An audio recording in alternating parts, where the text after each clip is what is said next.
مساء الخير. حبيب قلبي، عامل ايه؟ منور الدنيا كلها يا فنان. ده نورك يا باشا. حبيب قلبي، مديرة اعمالك كلمتني كده من يومين وان شاء الله بتقول لي المهرجان عندكم بقى هيكسر الدنيا ان شاء الله.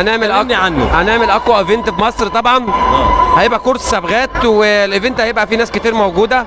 تمام. عملنا الايفنت طبعا، عملناه بسعر بسيط عشان خاطر الناس اللي حابه تيجي. ايوه. طبعا في ناس بتعمله ب5 وبحضر معاهم ب5000.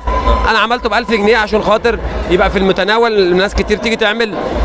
و27/6 هيبقى اقوى ايفنت في مصر، هيحضر ناس كتير، وكل اللي هيجي يا جماعه ينورنا. هنشرح كل تكات الصبغه، وهنشرح كل اي حاجه للشعر، اي حاجه تغذي الشعر، ازاي تحافظ على شعرك، وازاي تصبغي شعرك وما يتقطعش وما يبوظ، البروتين وكل حاجه هنتكلم عليها. وايه رايك في شغل الفواتح بتاع الراجل ده؟ الراجل ده عمر نيجر. ده احلى فواتح. قول لي ده ايه بالظبط؟ ده لون ده لون ميكس. حتى التيشيرت زي ما انتم شايفين. زي باين فواتح.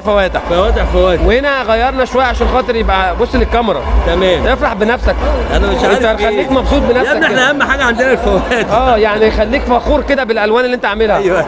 شايفين بص دلع. طبعا. طبعا كان نفسي البس زي، بس النهارده قلت البس بدله. اغير بقى شويه عشان خاطر ايه؟ باذن الله. اللي هي نشوفك من تألق ونجاح، ويكون مهرجان ناجح باذن الله. حبيب قلبي، بكل القامات اللي هتنورنا طبعا. حبيب قلبي والله اتشرفت بيكم طبعا ان شاء الله، وان شاء الله الفتره الجايه اكسر الدنيا. انتظروا واحد مهرجان علاء البلتاجي النهارده. احب اشكره على التنظيم الجميل وعلى كل حاجه عاملها في المهرجان. هو عامل حاله حلوه، والناس كلها مبسوطه وبتتصور، وكلنا بندعم بعض. مفيش مشكله، مفيش اي حاجه خارجه، مفيش اي حاجه وحشه.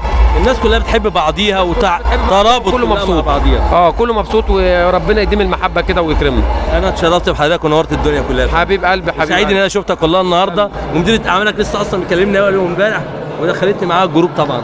حبيب قلبي، مفيش مشكله. انا اتشرفت بيك، وان شاء الله اللي جاي نكسر الدنيا ان شاء الله. ان شاء الله بوجودك وجود كل القامات اللي هتيجي ان شاء الله. حبايبي يا جماعه، حبايبي 21 بس مكمل وجاي للناس في مكانها اقوى كورسات في مصر، في كل المحافظات وبره مصر ان شاء الله باذن الله. ماشي يا حبيبي. حبايبي.